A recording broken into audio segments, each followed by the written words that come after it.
Buenas tardes, mi nombre es Andrea Navas, estudiante de Psicología segundo semestre de la Universidad Ariandina. Este trabajo es para la materia de neuroanatomía funcional. La temática que me corresponde explicar en este video es sobre la corteza cerebral. Empezamos explicando el telencéfalo, que es una amplia estructura del cerebro. Se sitúa justo por encima del diencéfalo, siendo así la región superior del encéfalo. Tiene un gran número de estructuras, siendo la más importante los núcleos basales, el caudado, el pulmón y pálido, la amígdala y la corteza cerebral, que es lo que vamos a hablar posteriormente. La corteza cerebral se divide en neurocorteza, poliocorteza y arqueocorteza. La región externa de los hemisferios cerebrales conforman la corteza cerebral y están constituidas por sustancia gris. El telencéfalo desarrolla las actividades complejas tal como el razonamiento, la memoria y la integración sensorial. Aparte, desarrolla un gran número de actividades cognitivas que estaremos hablando más adelante cuando expliquemos los lóbulos de la corteza cerebral. El telencéfalo se divide en dos hemisferios. En este caso yo escogí como ejemplo una manzana para poderla dividir en dos. Entonces el telencéfalo se divide en dos hemisferios, siendo esta línea la cisura longitudinal, la cual separa los dos hemisferios, el hemisferio derecho y el hemisferio izquierdo. Aquí podemos ver unos palillos que significa las conexiones de neuronas, de axonas, y más abajo lo estaremos hablando, lo estaremos explicando. Para poder explicar mejor la parte más importante de la corteza, tendríamos que dirigirnos a tendremos que explicar con una vista lateral los lóbulos más importantes de la corteza cerebral. El lóbulo frontal, que está en este lado, en la parte frontal, resulta la estructura más amplia de la corteza y desarrolla actividades relacionadas con el razonamiento y el pensamiento. El lóbulo parietal, que se encuentra en esta parte, está situado en una de las regiones más superiores del cráneo. Constituye el segundo lóbulo más grande de la corteza cerebral y desempeña funciones de integración y procesamiento de la información sensitiva. El lóbulo temporal está por debajo del lóbulo parietal. Desempeña funciones relacionadas con la memoria, así como la transmisión de información sensitiva. Y finalmente el lóbulo occipital, que está en esta parte y es considerado una de las regiones más pequeñas de la corteza cerebral, se ubica en la parte trasera por encima de la nuca. La función principal de esta estructura consiste en procesar información visual. Por consiguiente, estas cuatro características hacen referencia a la región externa del telencéfalo y se caracterizan por estar formadas por sustancia gris, es decir, por cuerpos de neuronas, como ya lo había explicado, y que están en medio del instrumento de objeto de estudio. La parte interna del encéfalo está formada por sustancia blanca y constituye el cuerpo calloso, considerada como unas fibras de neuronas que da lugar al cambio de información. Sin embargo, es importante nombrar la amígdala cerebral, que es un conjunto de núcleos de neuronas que se localizan en la profundidad de los lóbulos temporales. Al principio del video había hablado que les iba a explicar sobre este palito que quedaba al lado de la corteza. Ese palito significa una amígdala cerebral que queda por debajo a profundidad del lóbulo temporal. Esta región forma parte del sistema límbico y desarrolla un papel principal en el pensamiento, en el almacenamiento de las reacciones emocionales. Ya más específicamente vamos a hablar sobre la corteza cerebral. Se relaciona con el desarrollo de actividades cognitivas e e intelectuales más complejas. En la corteza se desempeñan funciones como la percepción, la imaginación, el pensamiento, el juicio o la decisión. Anatómicamente está constituido por una serie de capas delgadas por sustancia gris y se encuentran por encima de las vías de la sustancia blanca.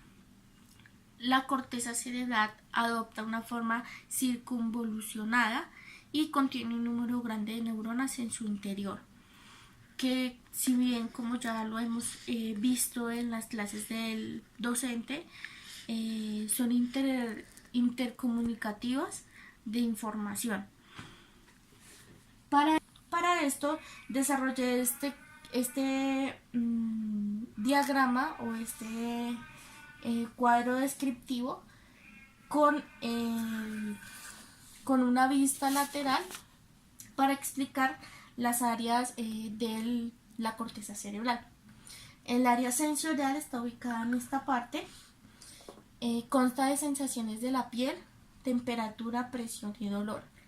El lóbulo parietal, que está en esta parte, corresponde a sensaciones, lenguajes, percepción, conciencia corporal, atención.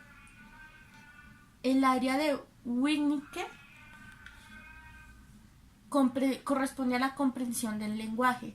El lóbulo occipital, que se encuentra en esta parte, la visión y la percepción. El cerebelo, que se encuentra en esta parte, es la postura, el equilibrio, la coordinación de movimientos. El lóbulo temporal que corresponde a esta pequeña parte de la corteza cerebral está compuesto de sus funciones de audición, lenguaje y memoria. El área de Broca, que es la azul, el área de Broca, compone el control del habla. El lóbulo frontal, que como si bien ya lo habíamos hablado, que queda en la parte de la frente, comprende el movimiento, concentración, pensamiento, comportamiento y personalidad. Y por último el área motora, que queda por encima, en una parte más grisácea del color azul, consta del control de los músculos voluntarios.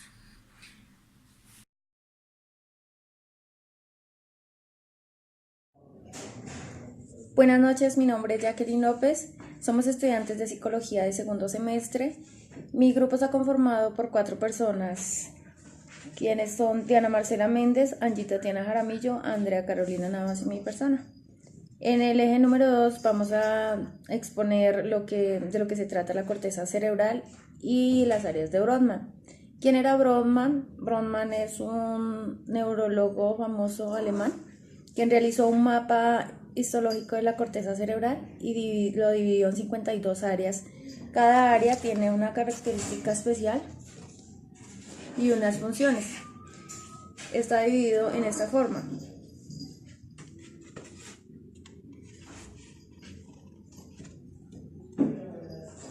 Esta es la figura del mapa que Brodmann realizó.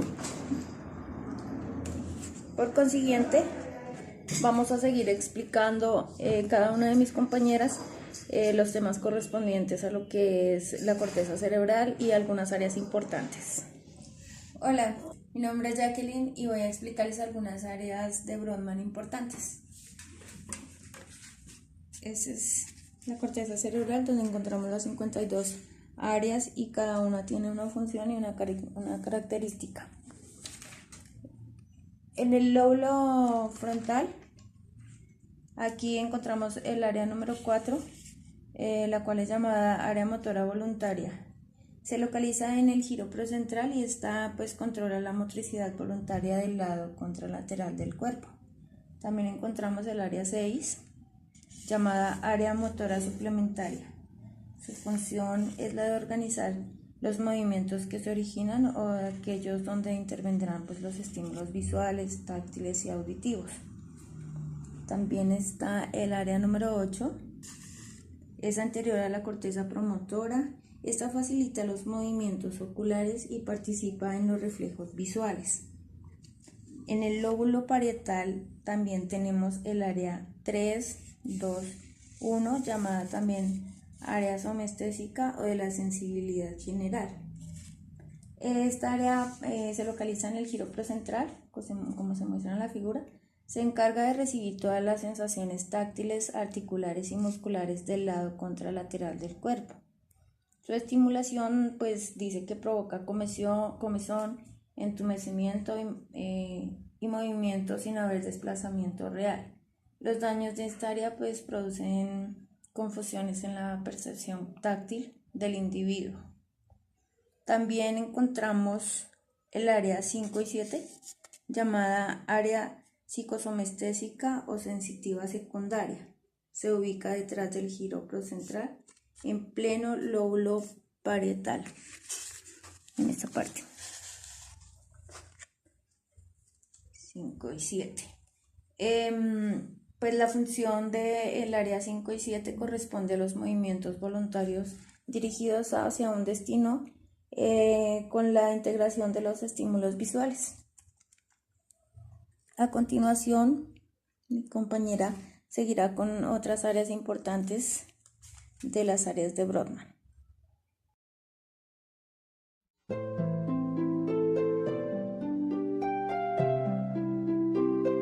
Buenas tardes, soy Diana Méndez y doy continuidad al video colaborativo. Me corresponde hablar sobre las áreas de Brodmann, más específicamente el lóbulo temporal y el lóbulo occipital.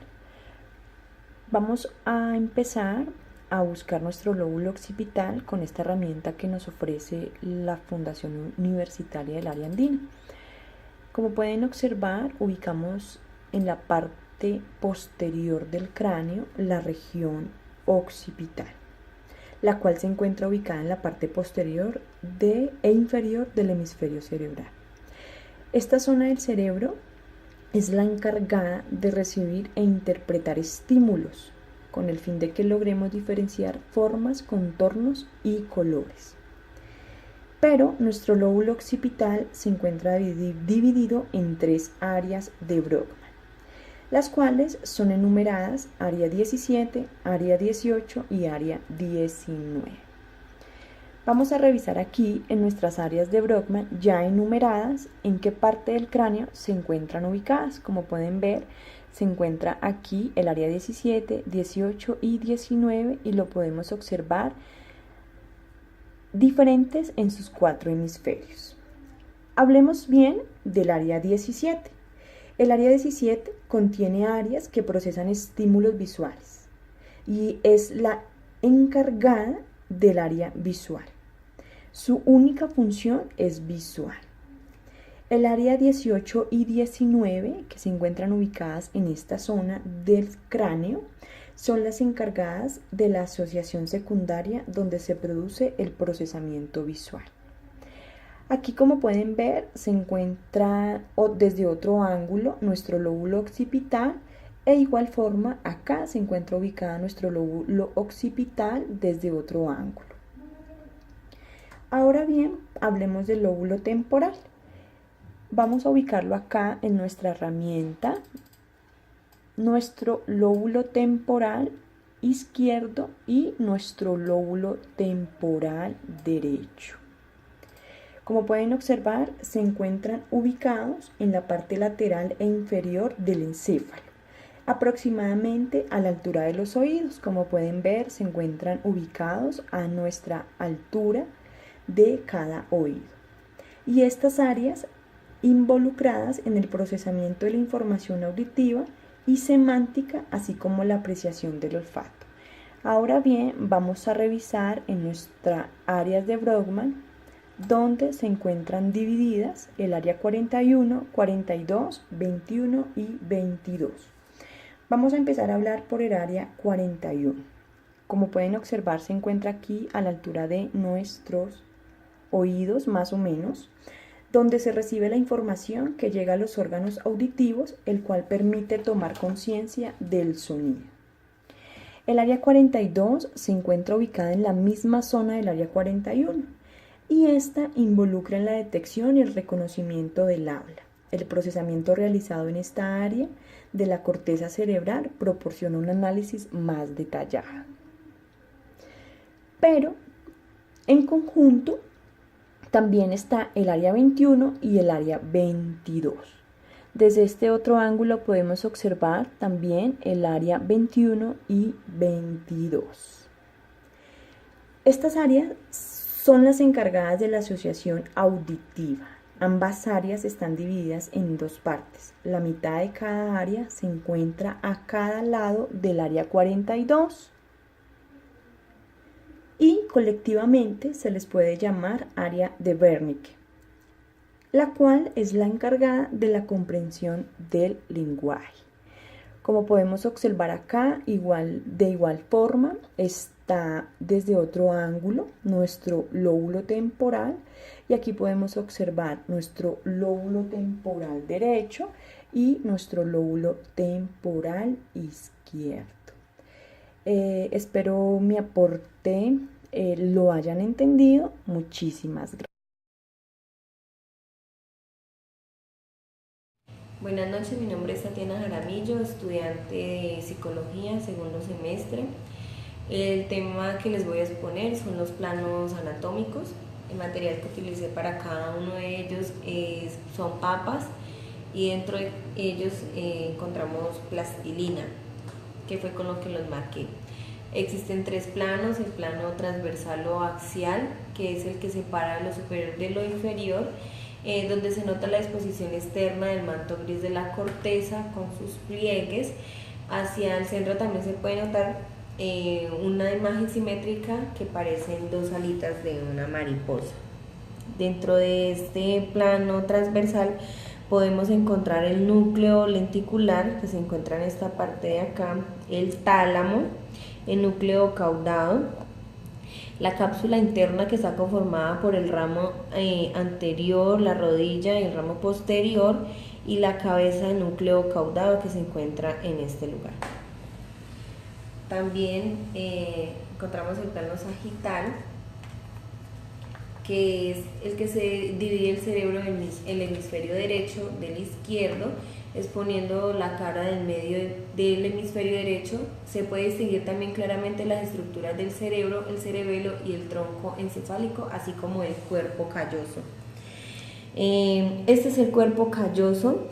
Dentro de él encontramos el tronco, el esplenio, la rodilla y el rostro.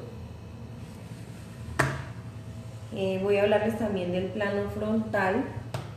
Este es el que es perpendicular al sagital, separa el anterior del posterior y puede distinguir la principal comisura que une ambos hemisferios, que es el cuerpo calloso. Asimismo se observa la cisura interhemisférica y se proyecta una delgada lámina que separa los ventrículos laterales, dibujando lo que parece también una mariposa. Esto es lo que yo les hablo, lo que hace la división, que se forman como especies de alas de mariposa. Dentro de eso encontramos el tálamo, el caudalo, el globo pálido interno y el globo pálido externo. La otra parte de mi exposición es darles a ustedes el ejemplo de las patologías de las áreas de Brodmann.